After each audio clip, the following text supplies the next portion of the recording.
Tell me the origin again for people who are not up on the piece. So Peace Week is something that Life Camp and Man Up Inc. started 10 years ago here in New York City. And we started it because women started to be shot in the street cold-bloodedly. And at the point where you see people shooting women and just degrading women like that so ravishly, we you have to halt the brakes, you know? There's a saying that you can tell a lot by society by the way it treats its women and its children. We have children in cages in America right now, and what you're saying, even especially in our community, there was a time when there was something sacred, and we could argue, well, women aren't acting because you hear brothers, well, y'all not acting like, Right. but which came first? If Right. we're chicken and egg in this, Right. usually people behave the way they're treated. And regardless to how they acting as the king man, you need to treat the woman as the queen woman. Regardless to how she's acting, it is like we can't go around the world just treating everyone like how they acting and forgetting who we are. Right. It would be. It is havoc, and it would be more havoc. We have to step into the square from a space of consciousness and a space of respect and space what your mama's taught us. What happened to that, Erica Ford? I feel like, did people just stop raising their children at some point? Like, did they just They go to actually- hell? The hell with raising values and morals and So they actually did stop raising their kids, and the ACS raised their kids, and BCW raised their kids. And for people outside of New York, those are Child Yes. Protective Services, yes, And government so agencies. When the crack epidemic hit around the world, around the nation, in the 80s and the 90s, a lot of people's houses got broken up. The husbands went to jail. The mothers were addicted to drugs, or they just started to neglect their children, and their children got taken away. And therefore, they did stop raising their kids. And no one ever came back to the community and helped people heal. There wasn't a bunch of therapists and a bunch of healers coming in and helping people heal from that addiction of that whole lifestyle, right? And so we talk about the 80s babies, and then they gave them Ritalin and all of those other drugs that didn't help them heal. It just made them worse, And so yes, there was a society, and then they gave birth to kids, and then the cycle and the generational trauma just impacted and infected us all. And so this is the schizophrenia that you see now in the music, because they're still taking the drugs and they're still fighting from the pain, but they're not getting healed from the pain. So how did this start in London? So Peace Week, right? We wanted to do the concept Peace Week, and we Googled Peace Week and saw that it was something that happened in London. And so we took the concept of what happened in London and brought it here to New York. Okay, so pause for anatomy's sake, because I think, people like to do things. I was just talking about this with somebody today. I said, I don't know why people, like, if you want to write a book, go to the bookstore, the kind of book you want to write. There's probably a whole section. Yes. Check out all of the books that are there. Follow the model. Yes. Why does your book not look like any other book in the book? We always there's already a model. Yes. You wanted to do something. Yes. You Google searched. There was something already out there. You took the parts of it that worked and brought it to your. Yes. Thank you. And we did it. And 5 years ago, it became official part of New York City calendar. And so, like, there's Fleet Week and Fashion Week in New York. There's Peace Week in New York. And So this is on the books. It's on the books. With the mayor. With the mayor.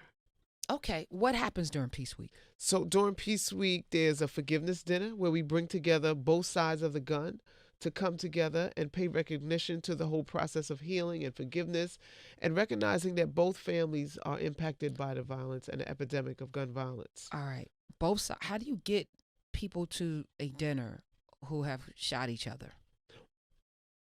Well, Erica Ford. Oh, so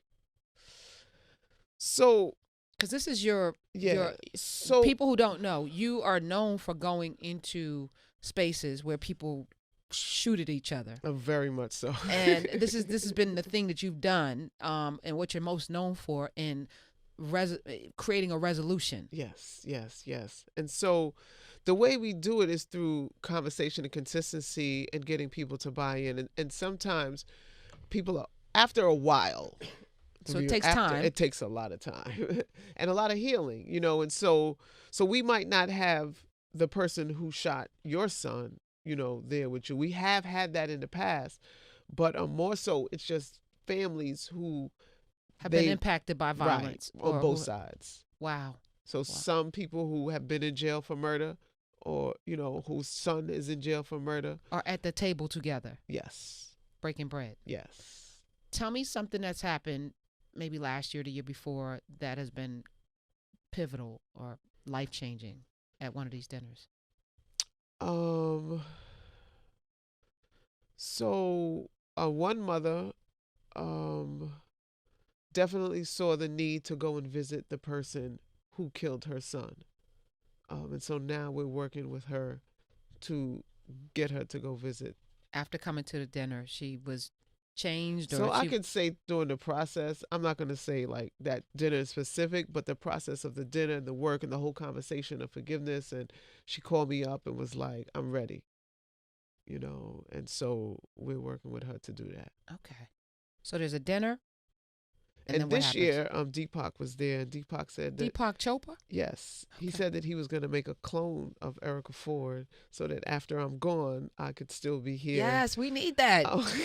Can he do that? He's working on one of Deepak, a twin Deepak. You know his brother is a doctor. Yes. He's not a medical doctor. He is a medical doctor. Is he a medical doctor? Yes, he is. Deepak Chopra? Yes. So his whole family are doctors? Yes. We've had both of them on. He's making a clone of himself?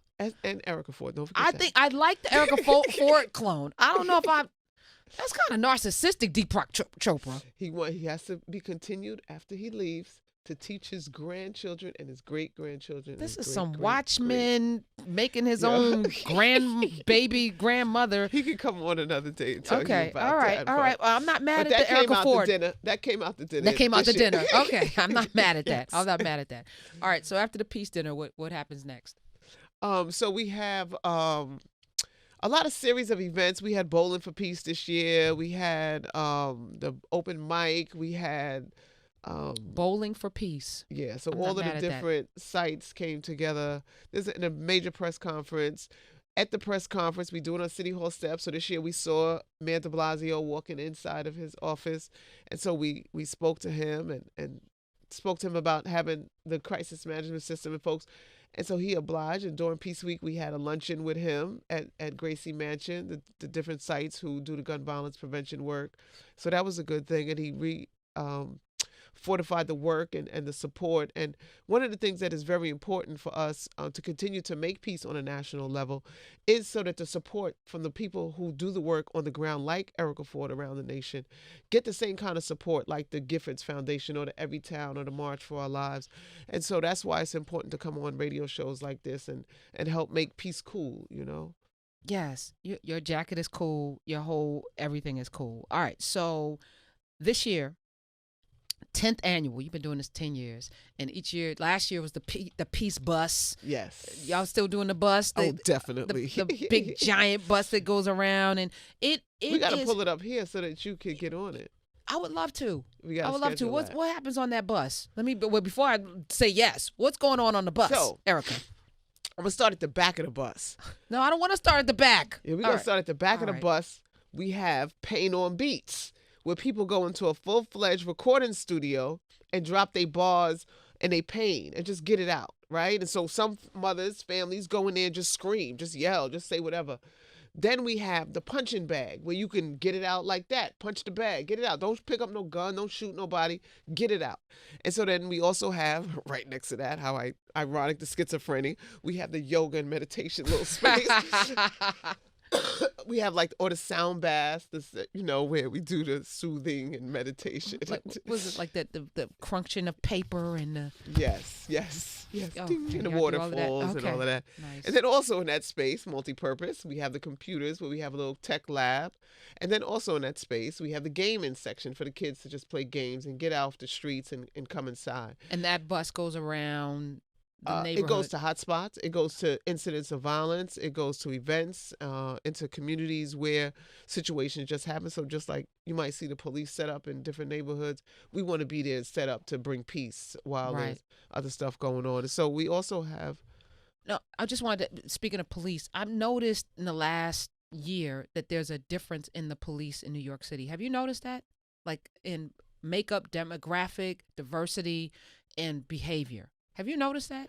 Well, I don't know what the difference is that you see. Is it a good difference? It's a good difference. Well. Huh? Tell me. So.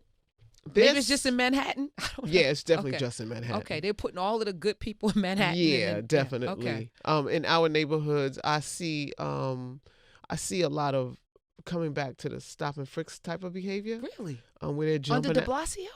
Yeah. Okay. Where they're jumping out on people and putting them roughly on the ground. I do see both. I see the community partnership, but I also see some people who don't want to conform to the new policies and procedure. Will they clean it up and get it right? I hope so. I give them opportunity to have peace come into their lives. I like that.